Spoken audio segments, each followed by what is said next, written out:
Hello, everyone, and welcome to another American Scouser podcast. I am your host, as always, Timuchin, and with us is our regular crew. We have Gally over there with his new basement. What's going on? How come the lights aren't on, man? You trying to save on the electricity bill or what? I'll turn them up, I guess. Maybe they're not up high enough. No, I was talking about the Christmas lights on the Christmas tree back there. Oh, yeah, that's a good idea. It's not very festive, not very festive. And then we have Grinch himself on the other side over there. Bickler, what's going on? Turn it off. It was better with them off.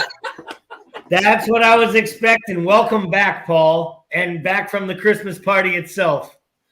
Thank you. I hate you guys. A lot of people found that very confusing. They didn't know if you were taking a dump and needed kind of a huge tank behind you or what the hell. Yeah, very fancy bathroom.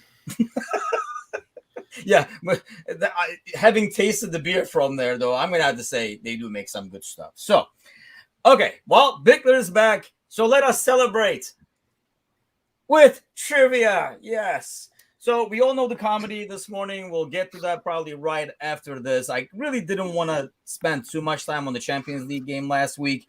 I figured we'll spend a bit more time with the Champions League moving forward, touch up on the Villa game, and kind of take a quick peek at the games coming up. But the trivia, and I really expect you guys to have studied up for this, but you guys are lazy, probably didn't. So after the 50th draw, we are now playing Inter Milan.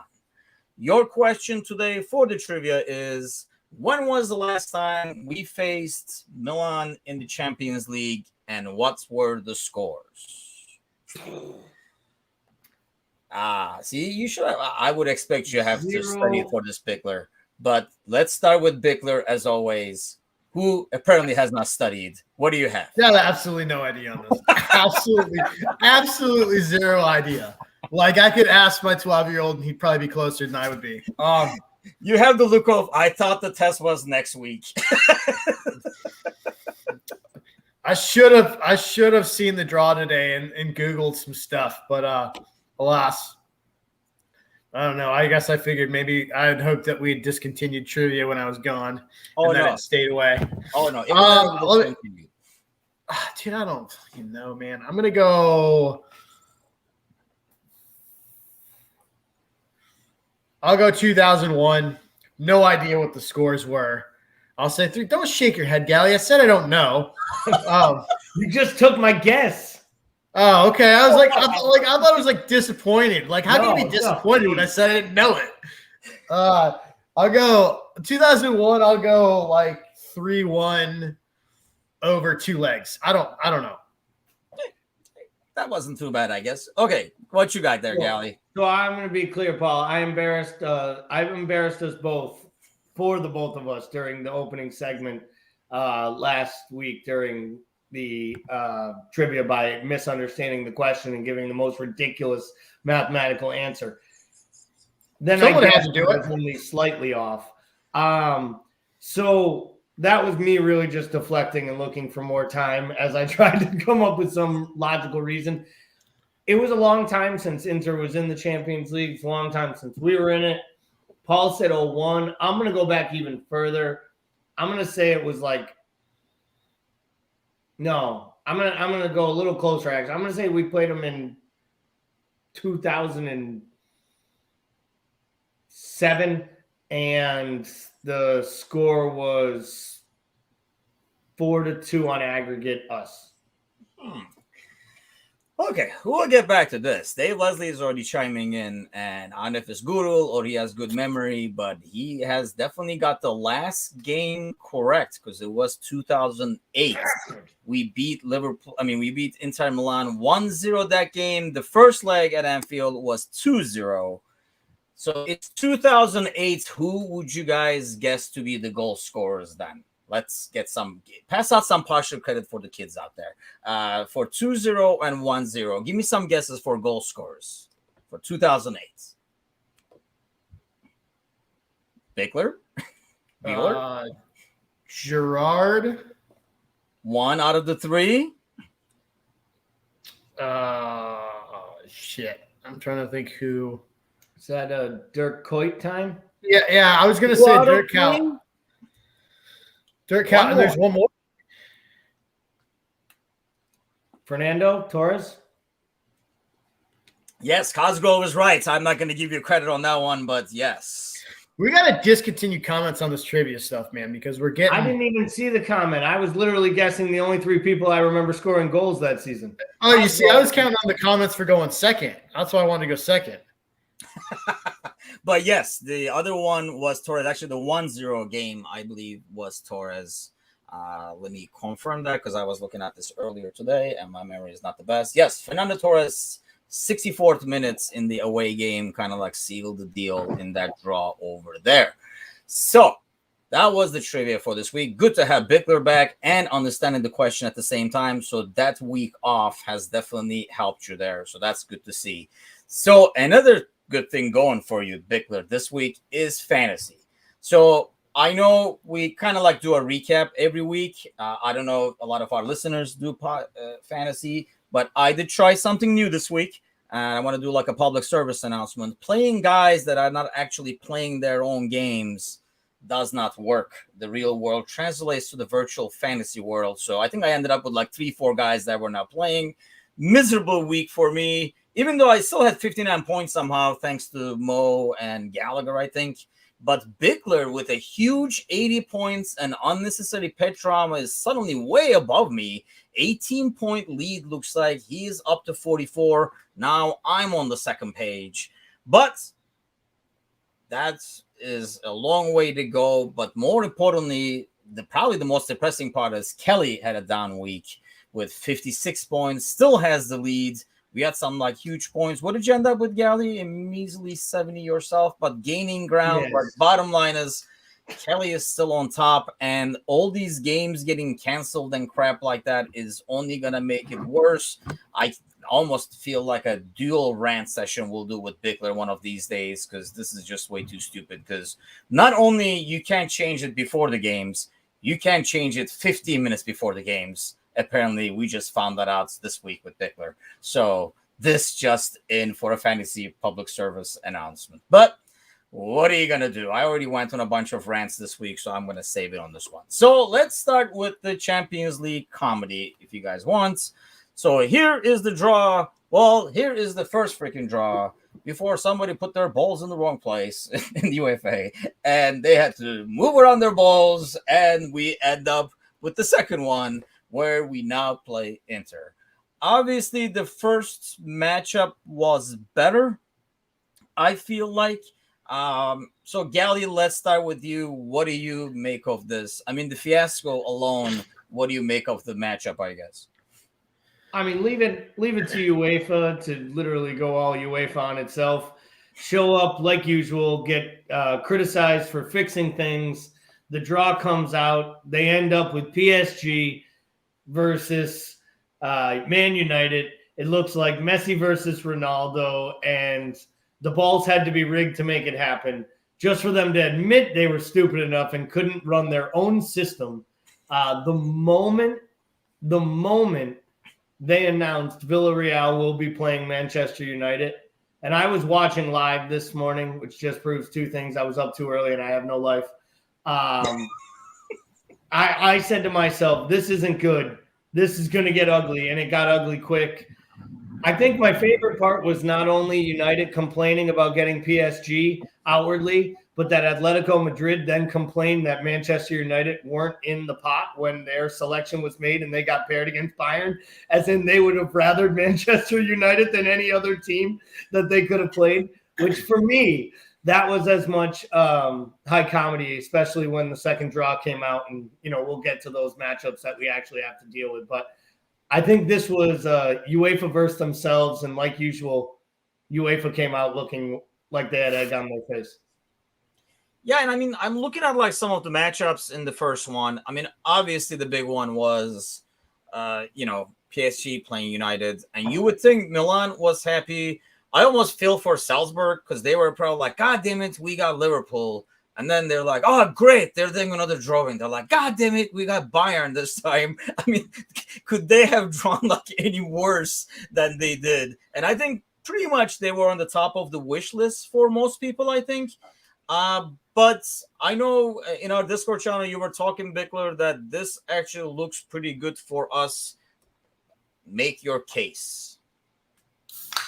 Had to open Well, up I'd like to go to the the first draw and say that the first draw looks like exactly like what you do if you wanted to have the most drama possible with the most interesting storylines, which leads me to believe that UEFA is just the guy who's a pathological liar and got lazy and like outlied himself and forgot to keep his story straight.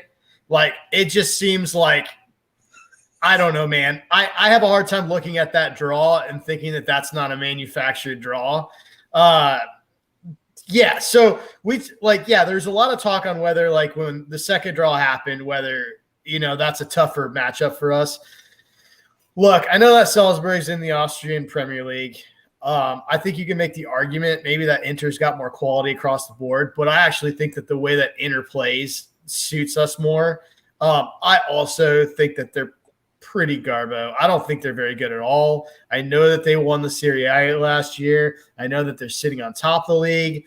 I don't think they're that good. They squeaked by AC Milan. Like, I don't see, like, to me, if like that's a problem for us, then like we don't deserve to be there anyway. I think the teams that are, I think there's other teams that have a lot more beef with the second draw than we do. I don't think either of those teams should have given us any problems anyway.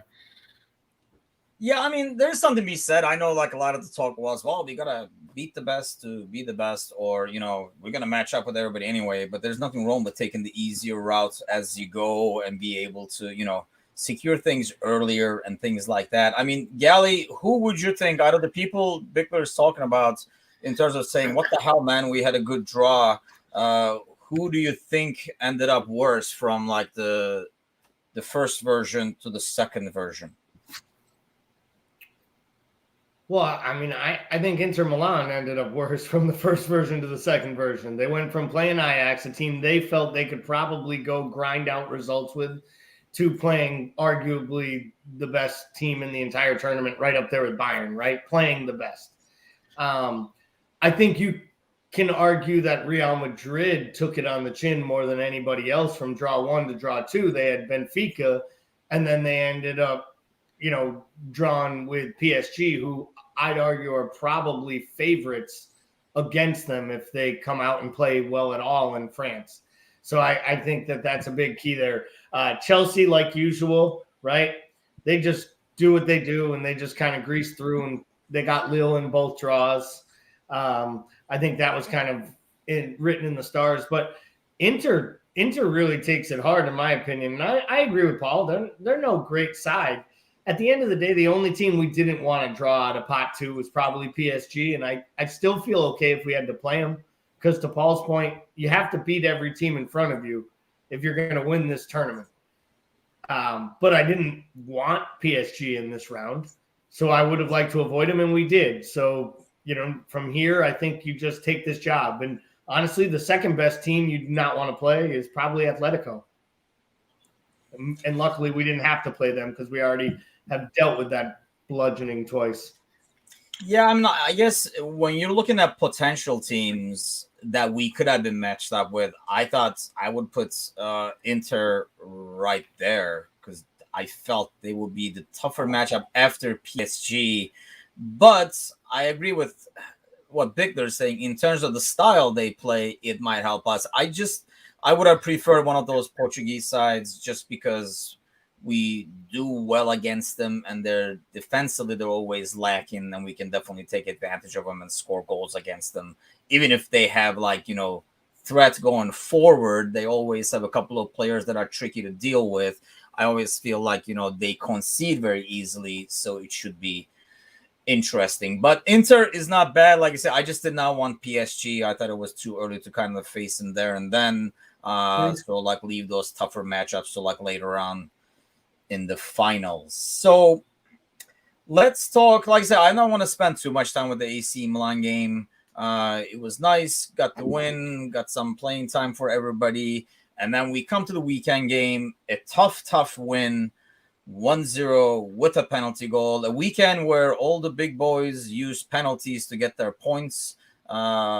Chelsea got in the last second, but same thing with United and City as well.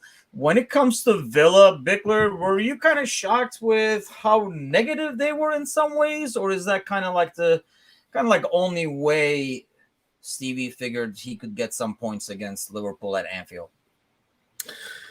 I mean, I think there's a couple things going on there. I think it's partially part and parcel of what happens with Stevie coming in as a new manager and just trying to figure it out.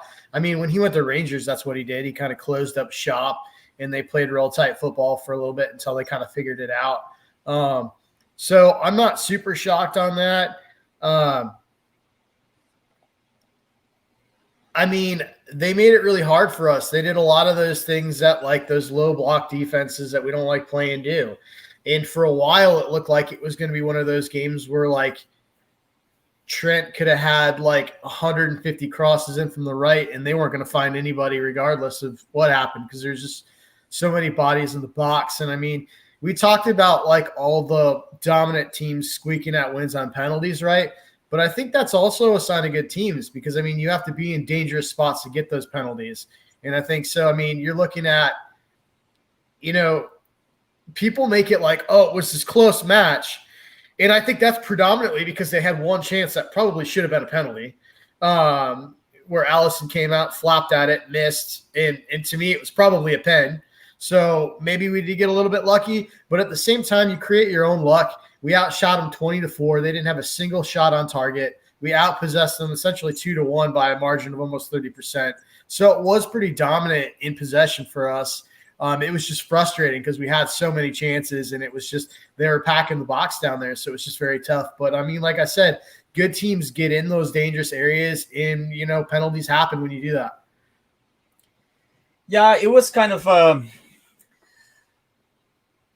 I felt like, we should have scored earlier. We were creating the chances, just not maybe clear-cut chances, but we were always close. And really, I guess the biggest thing that changed was Ox starting, right, in terms of the lineup with Jota coming off the bench. And, we had to do the vintage, great opportunity for Ox. But I feel like Ox in that role just gets lost and is not physically capable of being that – like the Bobby role. And I was more actually expecting him to be on the wing and maybe using like more money in the middle, which we did not do a lot of. What did you make of Ox's play? I mean, I kind of felt bad because I felt when he was playing his, more desired midfield role, he was doing really well. He was having a good run. And this kind of like almost threw him off a little bit. What did you think, Gally? I don't know if it threw him off a little bit. I don't want to give him a pass. I don't think he was that terrible either. I just think he did drift a little bit in and out, like you said. And I know you're not saying he was terrible, but I thought he did okay with it. I thought the whole front three was a little disjointed at times, partially because of what Villa was doing. I mean, they were basically defending with 6 at all times, just sitting back and just trying to spring Watkins on the out as the single outlet, right? And, he packed it in, and to Paul's point, it's what he did at Rangers. I'd argue he never really expanded that much at Rangers other than developing a couple wingers and a goal-scoring threat. So he really has always coached this style, and I think this is what he's a disciple of the game that he's most comfortable with, and I think that was the narrow play that Benitez did, and I think that's what you're going to see from Stevie for a while in this league. And it's good for Villa. I think it's going to help them maximize points. But as far as what it did to us, I think it nullified the width that we normally bring. But let's be honest, once again, if Robo shoots 1 of 4 times in the first half, there might be a deflection, there might be a goal. I mean, he was literally crossing from the 6-yard box a couple times. I mean, literally it was him on goal and he crossed the ball. So at some point, one of those may come find its way on net. And I think if that had happened on the right-hand side, there's a good chance one of those would have found their way on target because Trent, he's got a shot in him. Yeah, it's almost like he's been banned from shooting. There are a lot of times where it's a lot easier to try to put it on target than try to threat to a pass. I almost feel like it's not in his nature. I mean, he has had some good shots too and like forced some saves. I just don't, it's just not in his nature, I guess. But what did you make of the performances overall, Bickler? I mean, I know we were talking about Allison and, Cosgrove says He'll never had a shot on target, but Ali was doing his best to change that. I find it very odd. I mean, he's one of the, if not the best goalie in the world. But somehow, sometimes he has these performances like this game where he just looked like they just woke him up right before the game and be like, hey, it's starting. And then, like just like threw him out there. He was doing some odd things, like how he was building up, like he was like in the wrong spot at times. It just looked weird overall. Still had like a huge save or two, I thought, like in terms of not even that saves, but in terms of being in the right place in the right time to be able to, kind of clear counters and things like that. But what do you make of the overall performances? Obviously, 3 points is good to have, but what do you say, Bickler? I mean, I don't think anyone had particularly an outstanding game. It was okay. I wonder how much of that is just legs, like I always do, because the fixtures are starting to pile up. You're right about Ali. It's weird. He has games where he just looks like fucking Anchorman after he lost his job and he's drinking that warm milk and like kicking his dog off the bridge. Like he does have weird games like that where he's just like looks completely out of it. That was definitely one of them. I don't think the weather helped. But I don't know. I think about the back line. I thought Van Dijk, that scary moment where Watkins turned him, I thought he had an okay game, but he's still having subpar moments, which we're not used to seeing. I thought Matip was actually pretty strong. One of these days, he's going to go touchline to touchline, and it's going to be amazing. I'm going to like straight up take my pants off and walk down the sidewalk. It's going to be amazing when that happens. I thought he had a pretty good game.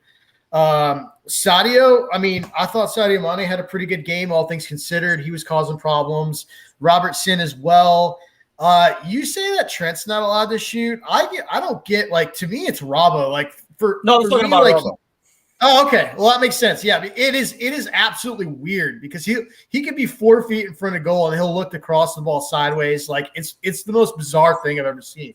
It's like, dude, you can walk it in and he's sitting there trying to bang across far post. I don't know what's up with that. I would love, because for me, it's like, just put it on frame. Like, worst thing that happens is you shoot it straight at the keeper. Best thing that happens is it gets deflected or goes in. Like, I'd like to see him have, be more direct. I thought Ox struggled in the spot he was in, mainly because in this match, when he plays in that position where almost Mane and Salah are expected to tuck behind him, he has to play with his back to goal, and I don't think that's his best. I don't think that's where he's at his best. I think he's better when he's running from deep directly, and I don't think he had very many opportunities to do that in that spot. Other than that, everyone for the most part was average, in my opinion, except for maybe the left side. Thiago had a good game. But yeah, it was pretty average across the board. Yeah, with Matip, he almost reminds me, like, when you watch him, sometimes he's even shocked he's still going. Like, he's like, I did not mean to do this. And he just keeps, hold on, I'm still going. Oh, my God, they can't get it. I'm still going. Yeah, like, he's like he's in shock himself. Yeah, he's apologizing while he goes forward, which is awesome. But actually, like, I always feel like that's why after Van Dijk, who looked like the rest did not do him good. Maybe he does better when he plays every 3-4 days. He did seem a little off. One thing I kept talking about Van Dijk was how he can cut a ball like with a header and be able to kind of like turn it into a counter or at least, get it onto possession. And I noticed a lot of like just misplaced headers that were like actually easy ones too, like with not contested ones and things like that. But I still feel, especially when home, Matip is still our second best center back, and he should always be starting just for that threat alone, where he can kind of dribble the ball in between the lines if he has that space, whereas I do not get that same feel with Konate yet. So how does that translate, Gally, into our first matchup coming up this week against Newcastle? As far as how does the last matchup? I think it's just a different kettle of fish. You're going up against a team that since Gerrard took over, I think has conceded 2 goals from open play, and 2 penalties, and a Newcastle team that's averaging 2.4 goals a match conceded. I think with Newcastle, what their exploits are. They're not going to put 5 back. They're actually going to come at us because I don't think that they can play any form of defensive approach and try to stem off Liverpool. I think that they would be their best form of defense is probably coming at us, and I don't think it will look very good for them. I think it's going to be a little bit of rotation.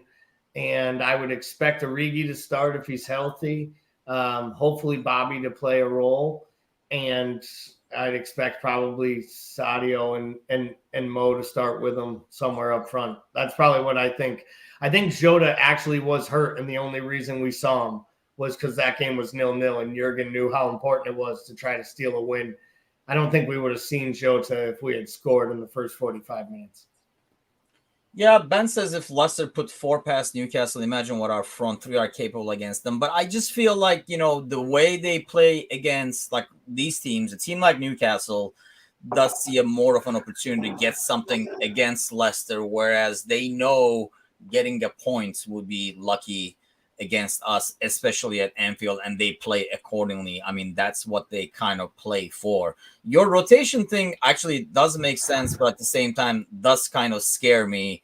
Do you see a lot of rotation in this game and saving it for the Spurs? Because that almost scares me in terms of looking kind of over Newcastle, because that's where we usually trip up.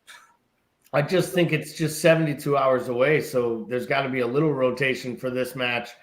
And then most likely some more rotation for Sunday. If it was, Tuesday and Sunday, Wednesday to Sunday, I mean, this is a Thursday, Sunday turnaround. That's a pretty quick turnaround, even though the Spurs will be, a little bit depleted with the lack of match fitness and preparation they're able to do because of COVID issues. But I think you'll see a little rotation in this match, but not much.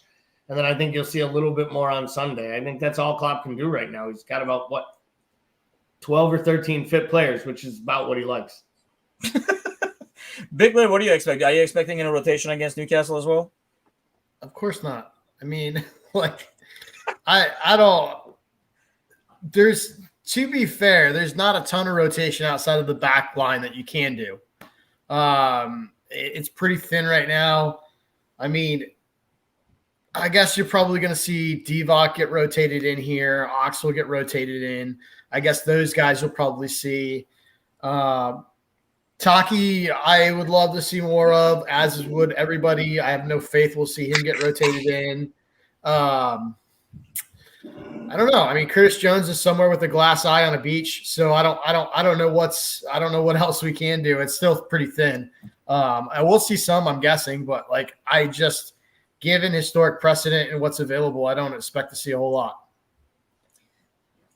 Cosgrove says Milner, which I can see Milner, Costas, Origi, Taki, Konate. I feel like I still want Matip out there when we're playing home on this is Matip and Konate, which I do not see happening. So let me ask you guys about Taki and see what you guys think. Because I feel like sometimes we go and we're always doing a little bit of wishful thinking.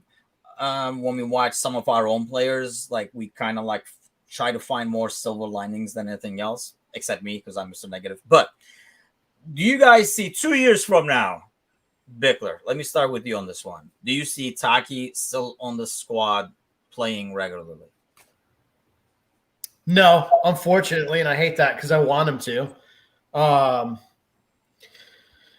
I just think we would have seen more of an impact by now. I think generally it doesn't bode well for people. I mean, we look at what happened with Shaqiri, right? We look at just these players that sort of get acquired from the outside and we expect to break into the squad just generally doesn't happen. So I'm going to go with my gut and say no, although I hate that because I think he deserves more opportunities and I think he's a player. How about you there, Gally? Do you see him 2 years from now? Is he still on the squad? Nah, if I were betting on that, the old steal an old line, if I were a betting man, which I am, I wouldn't bet on that, right? That's not the way that I'd go because I think that history has shown us, to Paul's point, that players who don't break through right away struggle to make the breakthrough here. I also think that COVID and timing was a really, really killer for him. I mean, he got signed early that January. It was supposed to be like, we're going to let him bed in for a half a season. And then that whole half a season was when he was going to meet his teammates and learn English and understand the way of life in England. And they were in complete lockdown a month and a half after he arrived.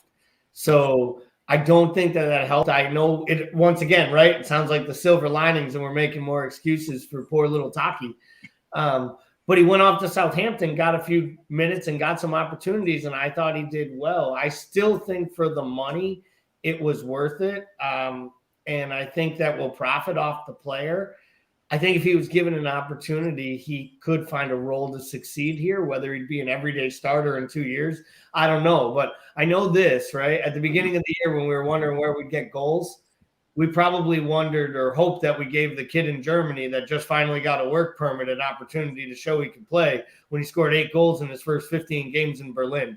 And I'm not saying Taki will go to some other country, but I wouldn't be shocked at all if he was playing somewhere else, somewhere next, and playing really well, and showing that he was worth a shot and just given an opportunity. And I think sometimes that's the hardest thing here is it's not easy for guys to get their shots, and it's all about timing. And I'm not sure timing will be on his side. I just think, I mean, if he is going anywhere, he should be probably going somewhere, another league, because to me, I think that's the biggest issues. I mean, let me ask you this, Gally, since you're the silver lining guy. What is his position on this team? Like, where is he slated to play? For who?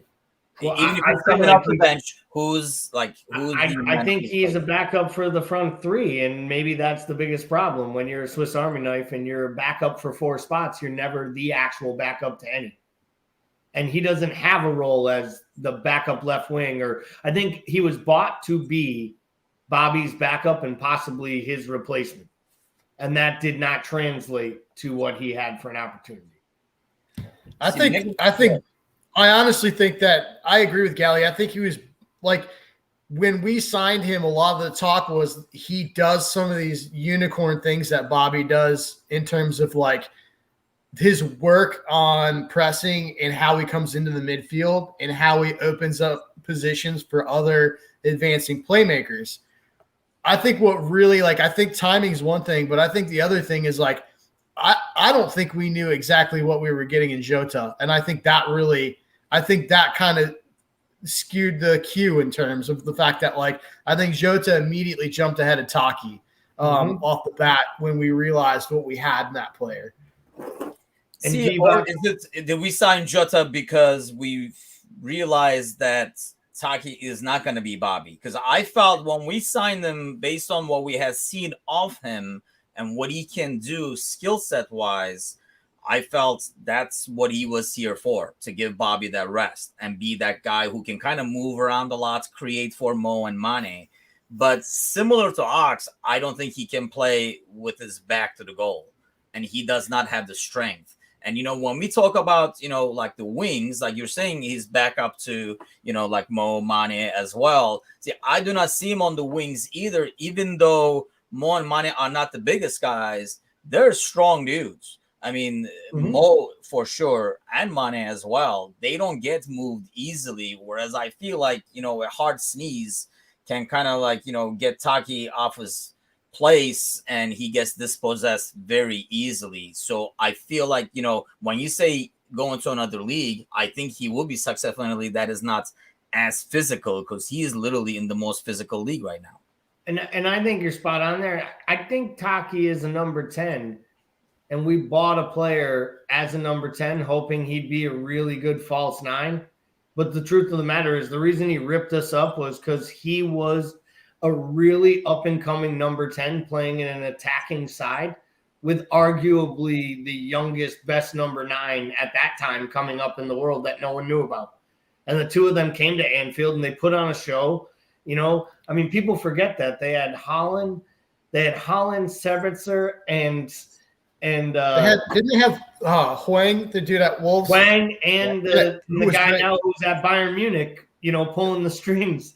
They had all these guys in Salzburg at the time, and they were great, and they played well. I just really believe, like, you know, in a different system, if he was playing for Pep, he might be like a new little David Silva floating in between lines and popping up in all different places and scoring goals, but the system might work for it. And I think he's a midfielder who can score some goals and make some nice runs and does a job. I just don't think he does a job in this midfield, as we've talked about, because our midfielders are, Henderson and Milner and Thiago, and they're industrious. And I just don't think that's Taki. But to Cosgrove's point, he costs $7.5 million, and when he plays, his goals per minute are actually really good for his entire Liverpool career.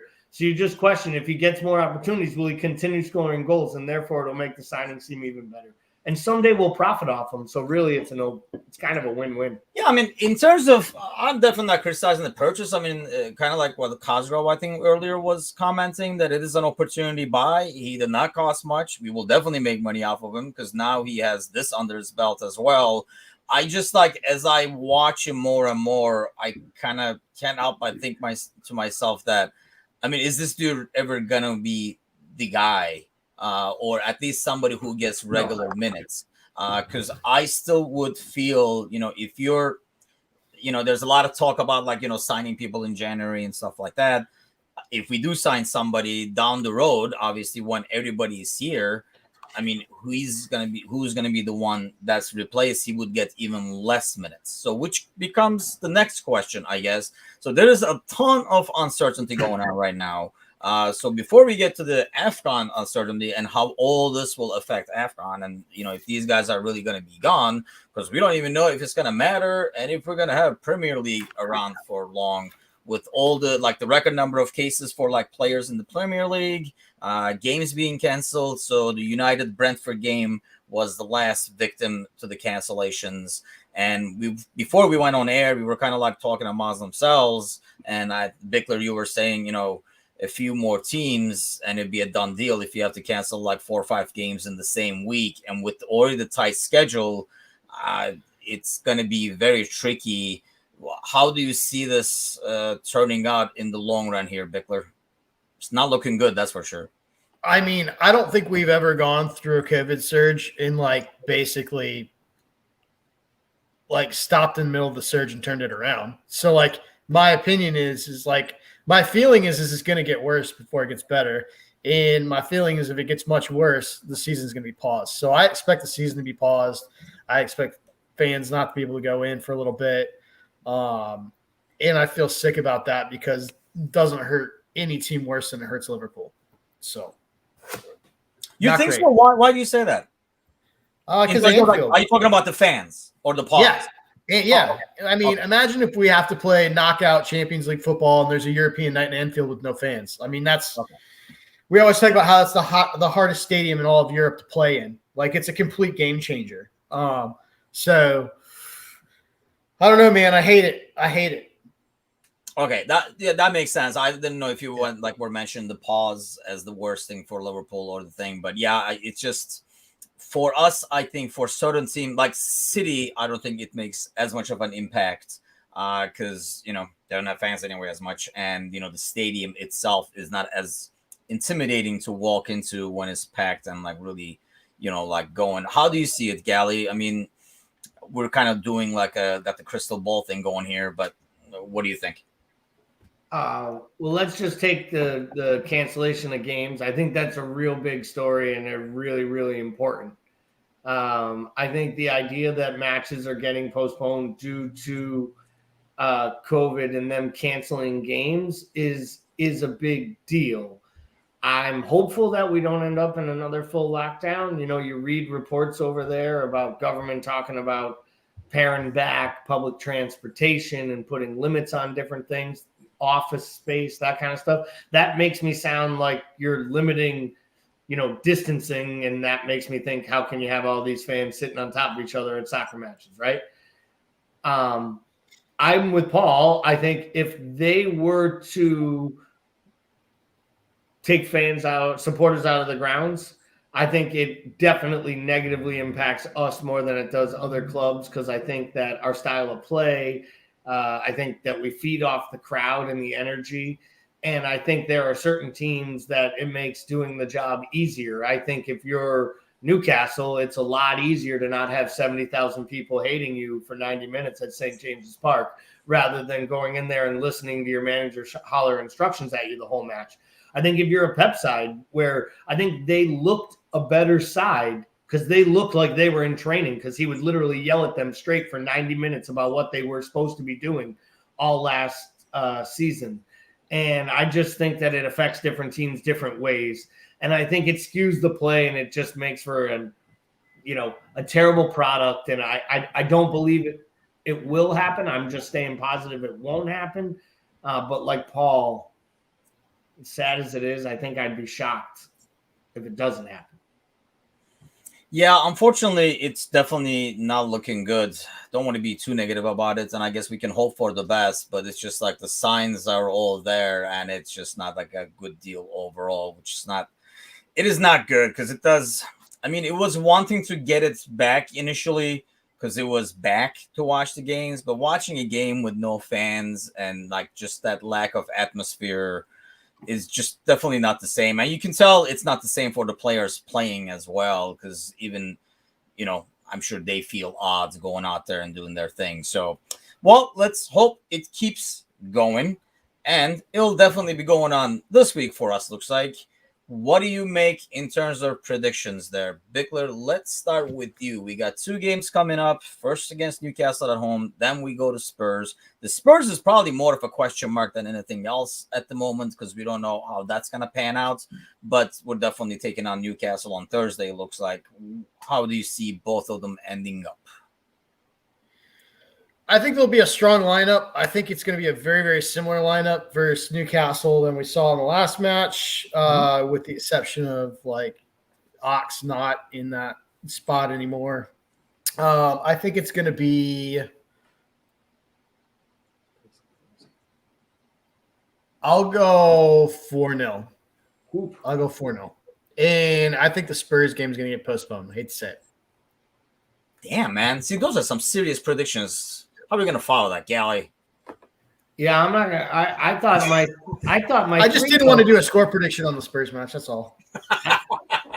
Clearly, I thought my 3-0 was gonna be, a confident pull for the Newcastle match. So I'm gonna go 3-0. I'm with Paul. I think you'll probably see Origi for Ox, and possibly someone in the midfield. Like if a fully fit Milner was available. Could he start over Hendo maybe and give the legs a little rest maybe? Something like that, maybe. That would be like the extent of a rotation. I bet the back line is the same. As far as Spurs go, I'll say we play that match because honestly at that point, you're 12 days from when the Spurs first got COVID. And it's supposed to be 10 full days after those first tests. And if it's more than that, then we have a real problem, because if Spurs can't play for 2 full weeks, then how can you keep playing when these teams have these outbreaks like United and now Brighton and the teams they've cross-contaminated? So I'm going to say we play, and that game is 2-1 Liverpool. I'll say finally some good news for Spurs with all these postponements, though. I mean, here's the weird thing. I don't know how they're going to work it out because, Spurs is in that European tournament that nobody wants to be in. But that's such a great shout, though. Speaking of, this is like Taki Jr., right? We bought him for $3 million or whatever, and like $1.5 million or something, flipped him for like $8 million or something crazy like that.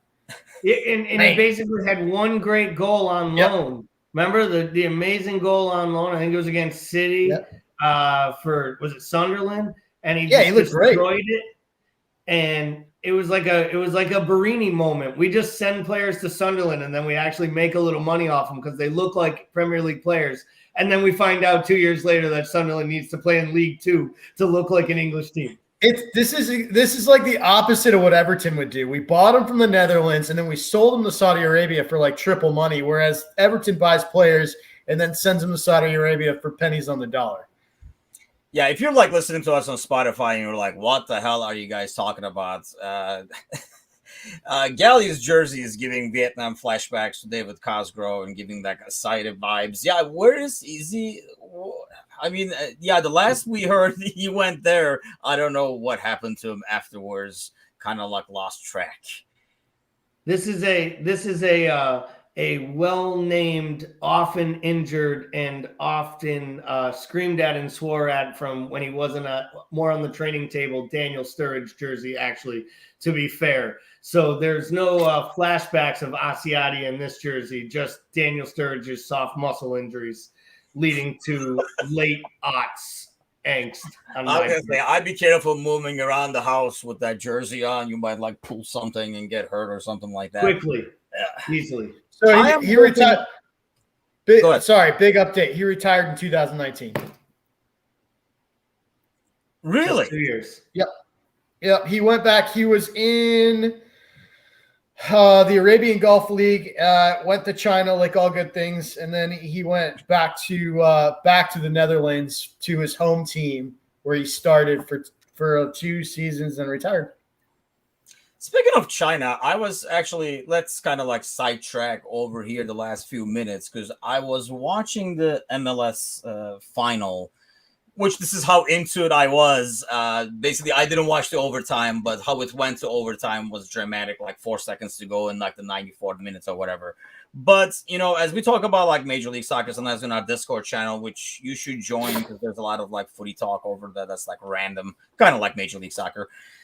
I almost feel like China tried that, where they signed some big names trying to make their league like relevant and things like that.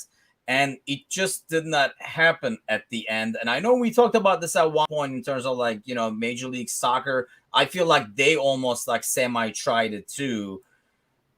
Do you guys like, why do you guys think that China experiment just flopped big time? You would think they have a huge market themselves. They didn't have to like market internationally compared to like, you know, what Major League Soccer battles here in terms of your target market being small. How did that league flop so bad? Because like you said, Bickler, anybody towards their retirement age was suddenly going there because that's where the big money was for like these contracts.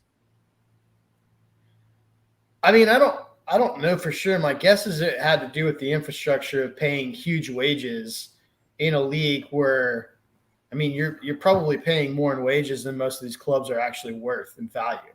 Like when you talk about the infrastructure of the actual club, like that would be my guess. But like, because you had such huge wage bills for some of these teams, that would be my guess. But I mean, I don't know.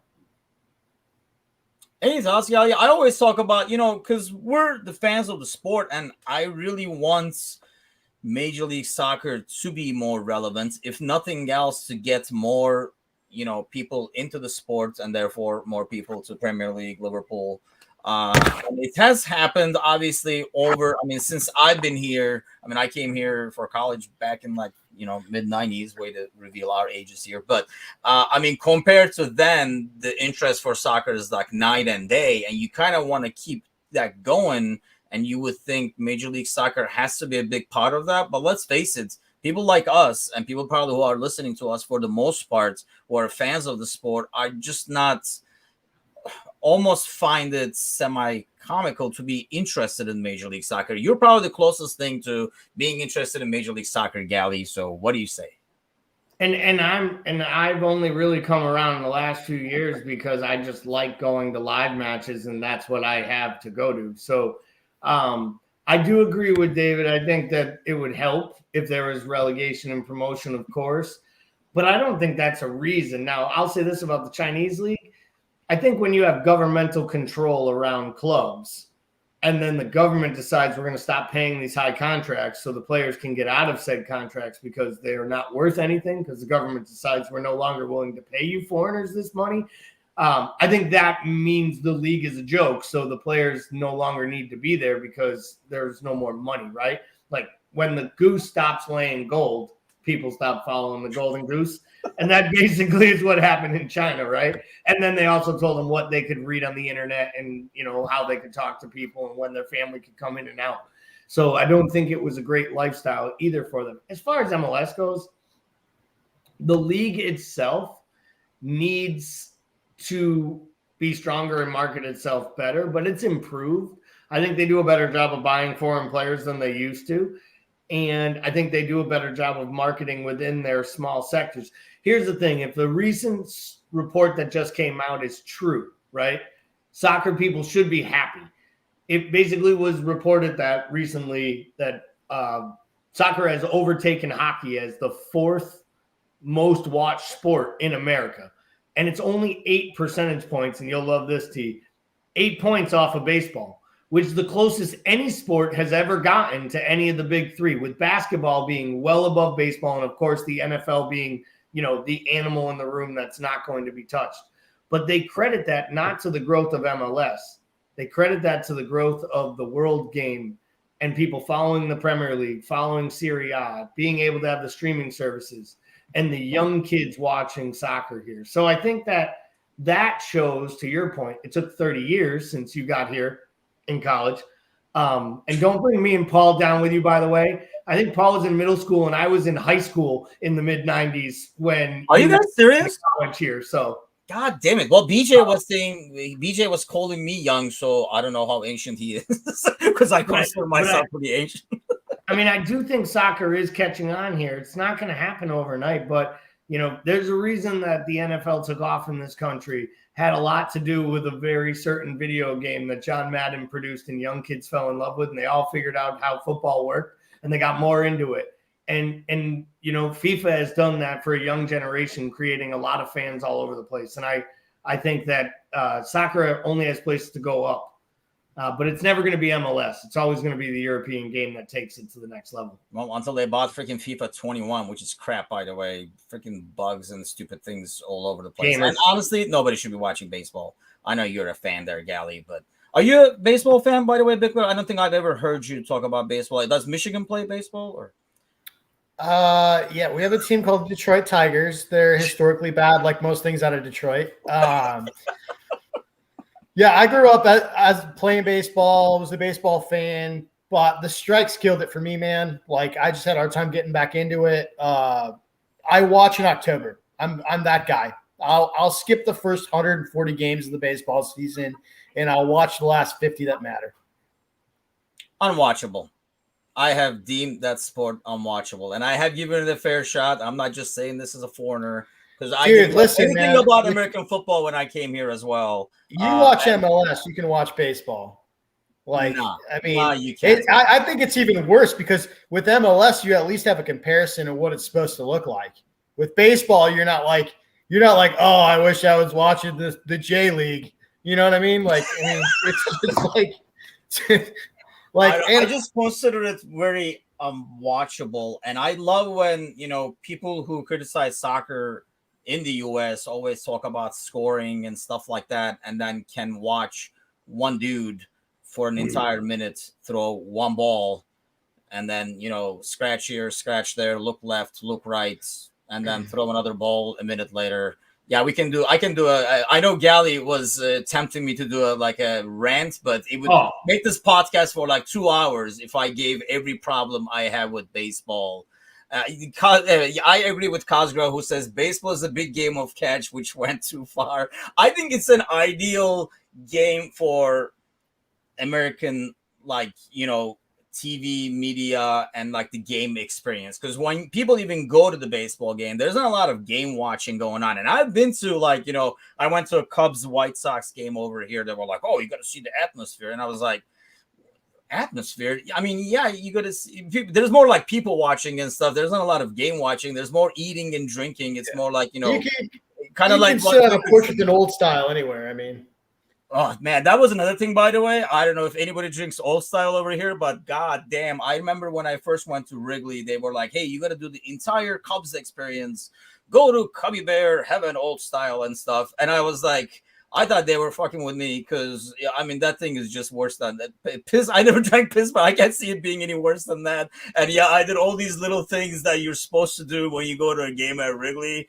And I left the game at the 6th inning because I was like, I just can't do this anymore. Of course, I left the game, went to a place they told me to go, and you got to go over here and have some drinks, blah, blah. As I was there, this is when Sammy Sosa was steroiding himself to death and hitting home runs. The moment I left, they started scoring runs and stuff. But yeah, we can talk about how crappy baseball is for hours, but let's not get into that. We'll save it for like another day, but we'll do like a little poll. Well, gentlemen, so we're saying next Monday we will be having another 2 wins under our belt, hopefully, as long as we play the Spurs game.